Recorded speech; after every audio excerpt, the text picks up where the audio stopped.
on the weekends nowadays. And see, when I was his age, my friends and I had plenty of options. We go to teen clubs or skating rinks. There are places to go, things to do, and we were safe. Not so much anymore. Aiden told me that usually he and his friends go to Six Flags or hang out at someone's house. And sometimes they head to Kirkwood to pick up food and walk around. And I'm glad my son has a supportive group of friends where they can offer those kinds of spaces. But for our babies living in households struggling to make ends meet, where can they go to see their friends and have fun? All too often, the answer leads to something dangerous and unfortunately tragic situations like this one. Make no mistake, the violence these children experienced last night is intolerable and unacceptable. The St. Louis Metropolitan Police Department's summer detail responded quickly and heroically to the scene. But officers respond after the shooting starts. And we as a city, as a community, and as a region must offer our young people safe spaces before it escalates into dangerous late-night parties and cubicles and office buildings. A police response is not enough to keep our young people out of harm's way. While our understanding of this tragedy continues to evolve and the police department's investigation is ongoing, here's what we do know. In the past few weeks, we've seen youth from as far as Jefferson and Lincoln County face citations downtown. We're seeing downtown St. Louis become a place for teens from across the region to gather on late nights. The city of St. Louis is leveraging every resource we have, making major investments in youth programming and running our Summer Fun STL program, working with community partners to create safe educational spaces for kids while they're out of school. The St. Louis Agency on Training and Employment is offering summer as well as year-round youth jobs. The agency's Youth Build program, which connects young people ages 17 to 24 with good-paying construction jobs, is currently accepting applicants for its next cohort. Our Office of Violence Prevention in St. Louis is using our federal resources to hold youth pop-up events with movie nights, music, and more. And while this case did not involve a short-term rental, we've seen in the past how unrestricted short-term rental parties can endanger our youth.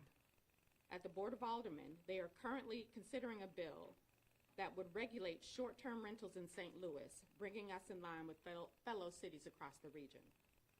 But this weekend's senseless violence highlights how we all can and must do more. The city of St. Louis has stepped up our investments in our youth, and we're turning plans into action. In partnership with the St. Louis Mental Health Board, the city will extend hours and increase programming at Wohl and Marquette Rec Centers on Fridays and Saturdays. We're looking for the program to start as soon as possible and run through August. This is another wake-up call for our region. All within the sound of my voice should feel the urgency of this moment. We need to create more opportunities and safe spaces for our young people. And I hope our civic, nonprofit, corporate, and philanthropic partners in our region will match or exceed our efforts. Because it's clear that this is a regional problem, and our solutions must be regional as well. Our problems don't stop at the Mississippi or Missouri rivers, and neither should our solutions. We also know that our state's lax gun laws make our challenge even more difficult. Despite a bipartisan push this session and the hard work of the St. Louis delegation, the Missouri legislature failed to restrict minors from carrying guns, a common sense solution to keep dangerous weapons out of the hands of children. The legislature's lack of action on gun safety laws encourages the proliferation of guns on our streets and puts our responding officers directly in harm's way. This is a no-win situation. And we need our community to step up too. Downtown St. Louis brings together tens of thousands of people from across the country for world-class sports and entertainment on a weekly basis, especially during the summer months. Everyone is welcome downtown, and I mean that. But at the same time, I need families to hear me loud and clear. Downtown is not a 1 a.m. destination for your 15-year-old. It's a rule I make very clear in my own household, and it's not a place to drop children off unsupervised. And we must do everything we can to keep guns out of the hands of our babies. If you keep a gun in the home, practice responsible gun ownership. Keep your gun out of reach, lock it, and store the ammunition in a separate space. I know on mornings like these, waking up to this heartbreaking news and this tragedy can feel overwhelming. But I know that every single person here today, along with countless community partners, are using every tool in the toolbox to make St. Louis safer for our babies. Wrap your arms around your children today as we mourn, because I will wrap my arms around mine. Thank you, and I'll turn it over to Chief Tracy.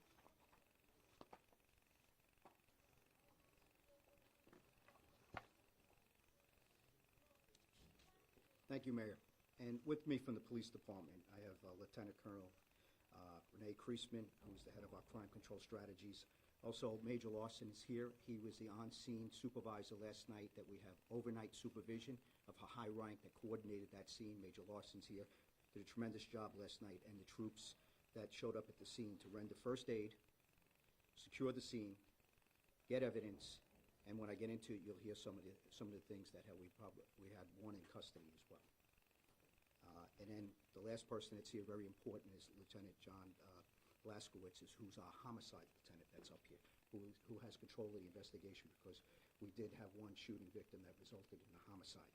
So at approximately 1:03 a.m. this morning, uniformed officers were manning fixed posts diverting vehicular traffic at the intersection of 14th and Washington, right there where the building is, only 100 feet away from where this building is. Observed a large number of individuals running from the building at 1409 Washington Avenue.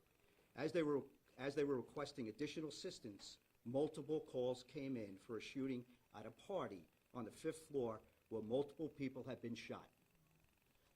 Numerous officers from this detail, officers assigned to District 4, as well as uniformed and plainclothes detectives from various supporting units responded to the area immediately. Initial investigation indicates a large social gathering was held on the 5th floor of 1409 Washington Avenue, which is set up as an office space. The scene investigation revealed numerous shell casings from multiple firearms. Multiple firearms were recovered at the scene, including AR-style rifle pistols as well as a handgun, which was found in possession of a person of interest who's a juvenile, which was taken into custody by plainclothes detectives responding immediately to the area. A total of 10 victims suffered apparent gunshot wounds, including the deceased, who's identified as 17-year-old Mikhail Moore. A 19-year-old male suffered gunshot wounds to his arm, groin, and legs. A 19-year-old male suffered a gunshot wound to his back. An 18-year-old male suffered gunshots to his left side. A 17-year-old male suffered a possible graze wound to his face and refused further medical treatment after being treated by EMS and left the scene. A 16-year-old female suffered gunshot wounds to her leg. A 16-year-old female suffered a gunshot wound to her lower back. A 16-year-old female suffered an apparent graze wound to her ankle. And a 15-year-old female suffered an apparent graze wound to her left side. Additionally, a 17-year-old female was possibly trampled coming down the stairs, running from the scene, and has serious injuries to her spine at this time. This investigation is ongoing. But let me just say a couple things here. We're hearing almost 8 out of the 11 were juveniles, ages 15 to 19. 1 o'clock in the morning in an office building that we're trying to figure out who had authority to it, and we also know that this might have been a social gathering through social media that was direct message to individuals. It was planned in advance. We're still investigating who had access to it. We're investigating who was responsible for the party, and then we're also investigating as we talk to witnesses to make sure that we collect evidence, and as we process the evidence, get more leads to make a good case and bring those to justice that caused this. But what I'm trying to say, juveniles in possession of firearms, juveniles out at 1 o'clock in the morning. 6 of them were males, 5 were females, you can see. And more than half of that individuals, from including the suspect, who does not live in the city, and the 11 others, half of them live outside the city. So as the mayor said, people are coming downtown. It's a regional issue for juveniles to find things for them to do, but at the same time, it should be prohibited that juveniles do not carry guns. It should be prohibited. This is the first state and city that I come to where juveniles are not prohibited. It should at least mirror the federal law. So let's start there. And I think they tried to do that, and we had talked, and the mayor and I and her administration been down to Jeff City many, many times talking about the seriousness of this issue, and I think they tried to get it across, and the mayor hit on it, that they weren't able to do it this time. But we're going to keep pushing because we think it's too important to make sure that we at least start there, and I think that's reasonable. That's a reasonable start. But as always, when we have these cases, the investigation is active and ongoing. The Homicide Division responded and assumed the ongoing investigation, and anyone with information is urged to call the Homicide Division directly at 314-444-5371, or anyone with a tip who wants to remain anonymous and is interested in a reward can contact Crime Stoppers at 866-371-TIPS, which is 8477. I want to thank the quick response of these officers to the scene, the EMS workers that applied first aid in the hospitals that had to treat these individuals for a horrific event that shouldn't be happening. So I'm going to turn it over right now to Congresswoman Bush. Congresswoman.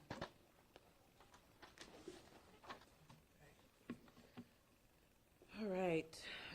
Hello, everyone. And first, let me start by saying thank you to Mayor Jones and thank you to Chief Tracy for holding this press conference today.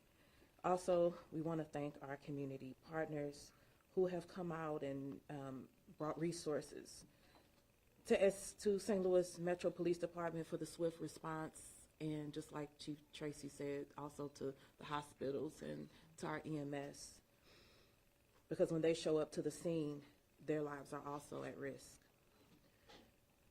Today, as we heard the mayor say, it's Father's Day, and rather than celebrating 10 fathers, figures, families in our very own community are dealing with the unthinkable. Last night, they joined the many caregivers across the state and across this country who have had to go through the aftermath of a child being involved in a shooting. And why? Well, because of weak gun laws in the state of Missouri and across this country that are killing our children.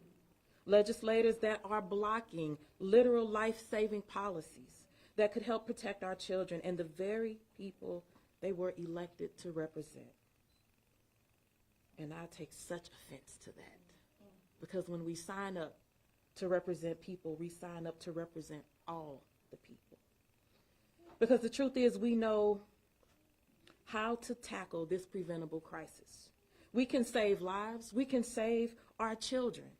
But state and federal lawmakers legislating from within the pockets of the NRA, they won't stop the harm.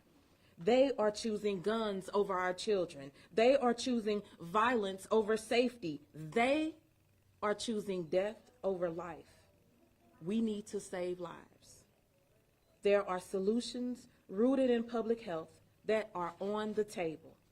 As we heard from the mayor today, the city of St. Louis will be extending the hours and programming within youth rec centers across in several places in the city to give students a safe place to go, a place to have fun. Because that's what being a kid should be about: learning, growing, and having fun, not worrying about dying from a bullet. As we know programs like these work at reducing the rate of gun violence. Through the American Rescue Plan, we were able to secure $700 million in direct federal relief for municipalities in Missouri's 1st Congressional District. Money we've already seen go towards violence prevention programming, summer job opportunities, youth programs, community revitalization efforts, and direct cash payments. Research shows that investments like these can help reduce gun violence. The safety of our state and our communities is at risk because of the harmful gun laws enacted and upheld by Missouri's far-right state legislature. They are laser focused on passing laws to codify the rights of guns by taking away the right of our communities to live in safety. And it is despicable. And we know it's not just St. Louis. And it's not just Missouri. This is a crisis happening nationwide. And so when they point the finger at St. Louis, St. Louis, St. Louis, don't believe them and push back on it. Many of my colleagues in Congress, also being fed from the hands of the NRA, believe in protecting guns over protecting our communities. There are plenty of bills in Congress, including my own, the People's Response Act, which would adopt a holistic approach to public safety that understands that true public safety must be rooted in public health response. There are plenty of bills on the table that would acknowledge this crisis for what it is. It's a public health crisis. Those bills could save lives, and they could prevent shootings like the horrific event right here in our community last night or early this morning. So the problem isn't a lack of solutions, but a lack of action. We need change. We need real systemic change, because no father, no parent, or caregiver should have to experience the trauma of their child getting shot. So to the anti-gun safety lawmakers in Missouri, in the state legislature, the last thing I'll say is step up or step aside. Keep your mouth off St. Louis, because we're doing the work. And if you want to join us, our arms are open and our ears are too. But if not, hands off our kids. These are our babies, and we will do everything we can to protect them. Now I will turn it over to Serena Muhammad. Thank you. So I'm going to talk a little bit about the St. Louis Mental Health Board and why this partnership is important for our community. You've heard gun violence is a public health issue, and we have been treating it as such for several years, and we understand that it takes all of the community members working together to actually make progress on this issue. So as much as we appreciate our elected officials and our legislators doing everything within their power, we also ask that as community members, we figure out how we can contribute to the solution as well. So we are committed to this partnership with the City of St. Louis. We partner specifically with the Office of Violence Prevention and the Department of Public Health.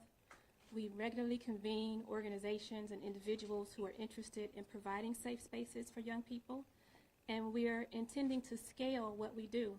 So what that means is that there's opportunity for additional community members, additional organizations to join and to figure out how to help us address this issue. We have met with rec center staff to understand exactly how we can build on their strengths. We know that the rec centers are already a trusted and safe space for countless families in the city of St. Louis, and we believe that by expanding access, it can also be a safe space for many more.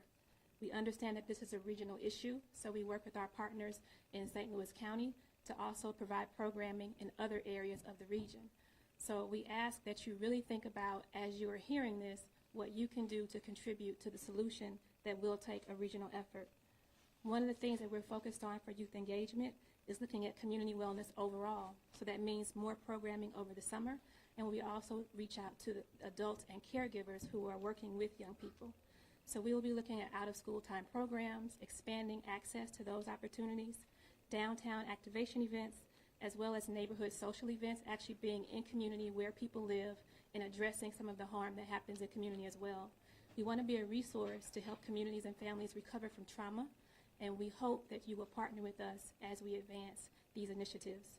You can find more information about how to connect with us and how to support this region-wide effort by going to our website, the St. Louis Area VPC.org. We appreciate your attention, and we hope that all of us can use this as a call to action to really begin to work together to serve our young people and families. Thank you. All right, everyone. Chief Tracy will take some questions on this, any follow-up questions on specifics regarding the incident. Remember that the incident is still under investigation. We are still developing a full understanding of the situation. We'll take a few questions for the chief, and then we'll have more general questions for any of our other speakers. Can you tell us how old the suspect who was arrested was and where specifically he or she was from? Right now, I believe 17 years old, and we believe, I'd rather not go with that, just outside the city, the address that we have on this individual. Could you tell us about this building? Was it abandoned, or what do you know about what this building is? I pretty much know this building pretty well because I have lived downtown in my short time that I've been here. So I know there's where people spilled out, there's a parking lot between 15th Street. So when Major Lawson immediately called me, he was on scene to do a great job coordinating this thing. A very chaotic incident, you can imagine. People pouring out, dozens of people pouring out, young people, in such a traumatic incident, and people hurt. Coming down that staircase that goes into their parking lot, 15th Street. From what I know about that building, they had some things. We looked at it to see if it unlicensed premise. We've looked at it a lot of ways. We still got to do some investigations with buildings. We do know who the landlords are from an LLC. We're just trying to identify on that 5th floor who had control of that access. We do know this party was pre-planned. They did not give the address out. You had a direct message, the organizer. We do have information in the preliminary investigation from witnesses and also victims that gave us some information how they ended up at this place. So I don't really want to go too much to compromise the investigation. I got the homicide lieutenant here that him and I talked over about what I can. I want to give you as much information as possible, but I also want to protect the investigation so we can bring those to justice that were involved in this. Have there been calls to this address before? We haven't had any calls. I mean, I just would, there was not enough people in this, we could fit in this room, but I also have the major of Patrol Central and also Pierre Benoist, who also is the commander of the 4th District. I talked to him about, he's been in that place for a couple of years. We have not had any problems with that. Maybe something going on the 1st floor, but one incident, no other calls for service, and certainly nothing on the 5th floor where this incident took place. Chief, you mentioned the federal prohibition on minors or juveniles carrying handguns. We know that federal and local law enforcement often work together through task forces or other means. Right. Is there anything that stops your officers from referring charges or pursuing the enforcement of that federal law? No, we have to do, the state and state rights, local rights, laws that are in place, that when it comes to the gun laws in this place, we have to honor that it's not prohibited for juveniles to carry firearms in the state of Missouri. Right now, what I meant to say is that the bill that was in place, that some of the legislators tried to put forth during this session, they tried to mirror it after the start just with the mirror of the federal law where it's prohibited for juveniles to carry firearms. If there are cases that can go federally, that we work with some of our federal partners, we will do that as you've seen in the past. But when it comes to this, the state takes control of how we can charge, especially if a juvenile is carrying a firearm. And especially in regards to Second Amendment Preservation Act, which the city is dealing with Jackson County and St. Louis County and currently fighting in court. So on this case, we have to defer to the state, like Nick Desisteri just talked about. We defer, especially with juveniles, to the state rules, and we honor those, and we hope to change those. But my question, though, was about the signal that stance sends to everyone listening to this press conference. Can you take action and push the envelope there? We have arrested juveniles federally when they commit crimes, not just with a firearm alone, a possession with that. It's certainly something we've looked at in the past, that it's something we can do. And it's not out of the realm, but this investigation's early, and we'll take a look at it. And listen, it was only a few hours ago. I mean, it's the same day, 1 o'clock in the morning. More to come on this investigation. So I really can't comment on where we're going to go with the investigation. I leave it up to my experts that are very good at what they do. You mentioned something about multiple guns being found. Does that mean that there's multiple shooters, or is that an aspect of the investigation? Quite possibly, different round shell casings that we found at the scene. Could be multiple shootings. Investigation. As we pick up and we know that we have, NIBIN, and we test the shell casings, what firearm they could come from. Investigation's really early, but that's the evidence that we secure, getting on the scene quickly, making sure we secure it, so then we can make a case and try to identify what gun was involved with who, and if anybody was in possession, if we can tie them to the case as a shooter. So there could be more arrests? Quite possible, yes. There's information that indicates that this was a video shoot. No. Okay. This is not a video shoot. Okay, so Chief, you indicated that it was controlled movement. It was on the 5th floor. They had to get access to the building. Now, we were on scene last night before the shooting. There were 100 or so people on the parking lot. The night before, maybe about the same, 100 people. Officers didn't come and clear that parking lot until 3:30 in the morning on Friday. Saturday, there were no police really in that area for that crowd. So I mean, you know, you had a quick response, but where was the officers to actually control that group before the shooting? Well, I'm going to challenge you with the amount of activity that's happened on Friday night and the investment that we make downtown and the amount of activity that our officers are trying to change behavior to keep people safe. There's places that they're congregated at Market, Keenan Square, downtown in Washington, cruising. So there's a lot of things in the behavior the last several years where people are coming downtown. When people are congregating, are they actually breaking the law as they're congregating in that area? Our officers have to make sure that they're trying to control the areas, and I don't know if But they're... your officers are not engaging. They're only riding past. We've been down there filming those children for the last month or so. Well, I'm going to have to challenge you on that officers are not engaging. If you see the amount of activity that's going on. They don't engage with the children. They come through, blare horns, they move them from one spot to the next, and no one's really doing anything. They're children. So when you come through, all they do is just take off running. That's what makes it seem like something is happening because they're running from the horn. That causes everyone else to run. Then they run over here, then the officers come over there and do the same thing. And that's the only thing that's happening. Most of those children down there are over the age of 18. Yes, there are a few that spread out throughout the group. Most of those children are over 18. Every interview that we've done, they're going to the Marines. Everyone has graduated. Everyone's trying to do something with their life. Do you have a question? That was my Okay, question. thank you. What are your officers doing So my officers to curb would you the let me children? answer, please? You asked your question. Let me answer, please. We are working a holistic view where we have other officer violence prevention. We have ambassadors. We have people, you heard, mental health services. We are working through the mayor's office and different agencies are trying to reach out and do things with the individuals that are down there. What we're trying to do is keep the downtown as safe as possible with large crowds. Do we get it right all the time? No. As you can see, shootings do happen sometimes. But we are making sure that we're keeping downtown safer. We're trying to control the traffic. And there is a lot of people down there. I do not want to start mass arresting people just because they're down there over the age, because they're allowed to go downtown. We want it to be welcome, but we have to make sure that we don't allow conditions to start in certain areas where different parts, not just that area, but Market Street, Locust Street, Olive Street, there's areas, Keenan Square. We're trying to make sure everybody has a safe experience down there. And so that's what we have to do. Next question. Yes, ma'am. For Chief Tracy. Next question.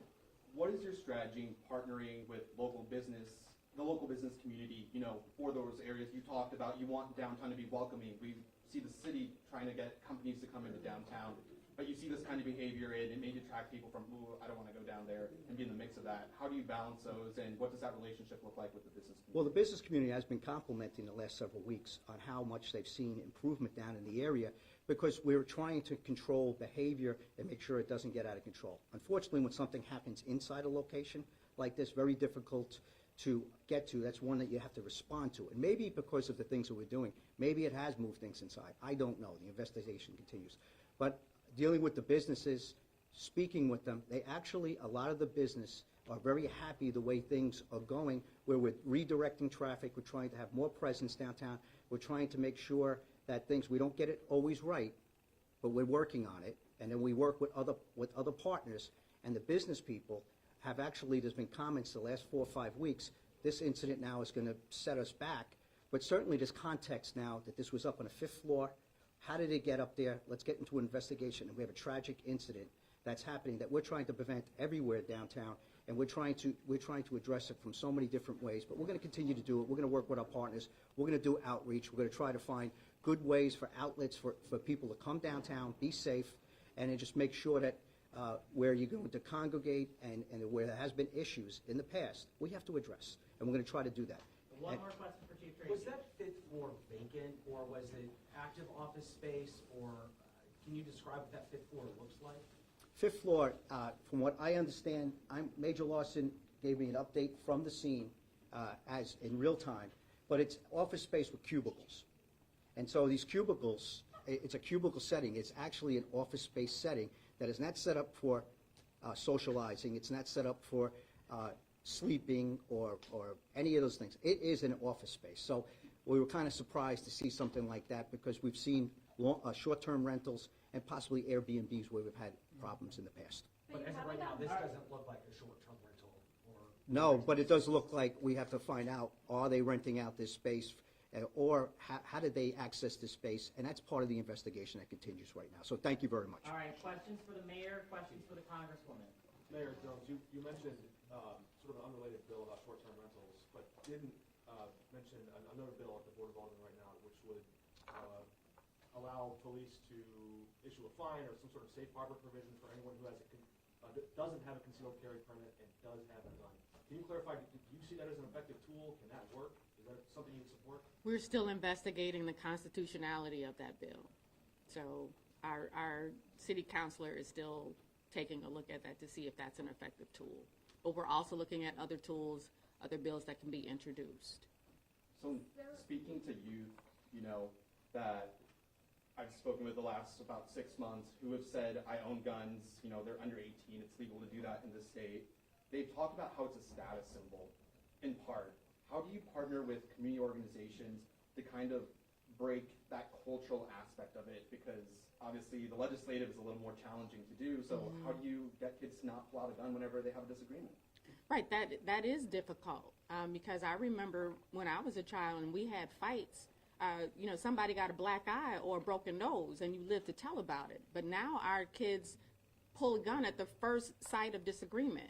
So we have our community violence intervention partners that are within neighborhoods across our city, interacting with our young people, trying to give them a different alternative. But also we're handing out free gun locks everywhere we can. At every community pop-up I went to yesterday for Juneteenth, they were giving out gun locks.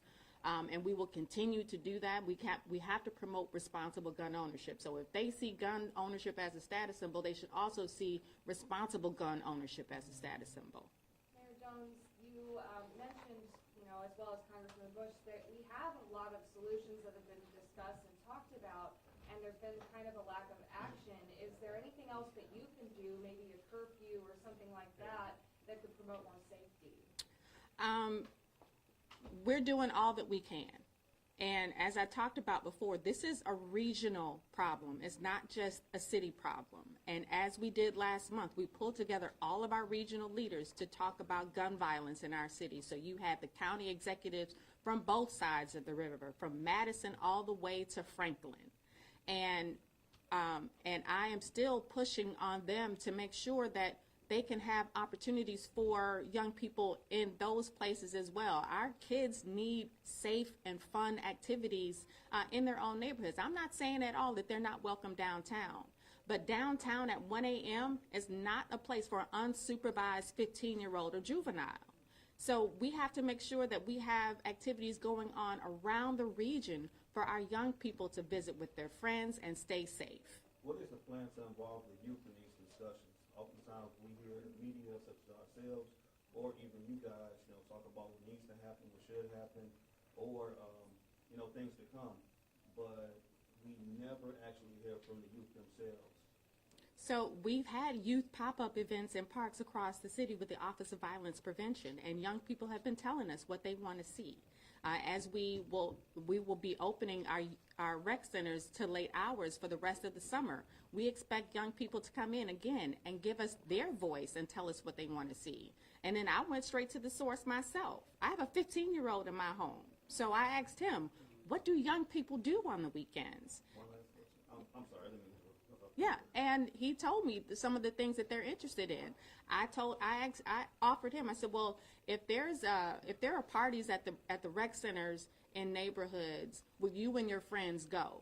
And he said yes. He also told me about the friends that he doesn't deal with, who again are picking up weapons and see having a weapon as a status symbol with the rest of his friends, but he stays away from them. Is there legislation to deal with the sale of ammunition or these magazines that shoot? We actually go on scenes where there are maybe 60 or 70 shell casings on the scene, and we would hope that at some point legislation is introduced to combat maybe the ammunition and the magazines that allow these weapons to shoot so many times, which actually puts the entire community at risk. There are several pieces of legislation speaking about what you're talking about, but also a different way to tax ammunition. So there is legislation on the federal level, but the issue is we don't have, as I said before, when we have legislators who are taking all of this money from the NRA, this is not what they want to see, and they are not willing to vote yes on those bills. We can only get those bills across if we have that number to get those bills across. We have been working and advocating.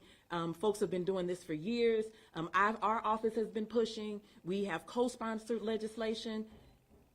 We don't have the support in the Congress to get that legislation across. So we will continue to do that. And let me say something, though, in response to what Cameron brought up. As far as engaging our youth, so, and the mayor knows this as well, we have a youth advisory council who is a part of our office. It's the Congress in Your Classroom. These are youth, high school students from across the district, Missouri's 1st District, who are engaging with us every single month. We have meetings. I meet with them myself, too. It's not just my team. Our entire team meets with them, and we talk about what they want to talk about, the issues. We're working on legislation together. They put together their own legislation. We're working on getting that introduced. So we are working and talking with the youth. We bring them. They are the table. We come and sit at that table. So we are working with the youth, not just on this particular issue. This is the biggest issue that they want to talk about, but we're talking about this issue among other issues. So we are doing that work, and we do that in relation to the mayor's office. All right, just 2 more questions, everyone. There's been a lot of talk about the social status around some of these crimes in the last few years, especially. It seems like an increasing trend. But the juvenile justice system often conceals identities and protects people for good reason. At some point, do you think these crimes that involve guns or violence, should any of that system change at all to add more personal accountability for these juveniles? How do you weigh that issue? I think that what we have to also remember as we're trying to keep people safe, safety also includes not criminalizing our children. And so we have to look at who are the ones who are making the decisions. Children aren't making the decisions about what the laws are on the federal, the state, or the local level. We need to make sure, and children have a caregiver. Children live in a home with a parent or someone who's taking care of them. That's where our work has to be as far as the umbrella of how things move and the information that goes out to those children. But we're the ones, we teach and we educate our children. So no, I do not see opening anything up to where we get to name, this 14-year-old or anything like that, because the things that people do at 14, what you do at 18 is not the same thing that you will do. Even 22 is not the same thing you may do at 42. So I absolutely am against that. But what I will say is we not only have to make sure that our lawmakers are doing the work, we have to equip our families to be able to not only do the work, but have the support. Our families need the support to be able to do this work. That's why we're working to bring more resources, because one thing that we also won't do is we don't want to criminalize and we don't want to villainize families. We want to give them what they need to be able to be whole so that this community is safe. The community is about families, is about people, it's about individuals actually investing to make our communities unified and whole. Mayor Jones, Representative Peter Meredith introduced legislation this last legislative cycle that would create a red flag law, and House Speaker Blocker didn't even give it to committee. So how do you plan to work with Republicans in Jefferson City in finding a solution legislatively to these issues? We have to keep pushing. We have to keep pushing, and if the legislature won't take it up, we still have the opportunity to go straight to the ballot through the initiative petition process. Is that something that you would be looking to do? All right, thanks, everyone. It's possible. We have to look at all of our options. Thank you, Mayor. Thank you, everyone. Thank you. Thanks, everyone. Okay, good.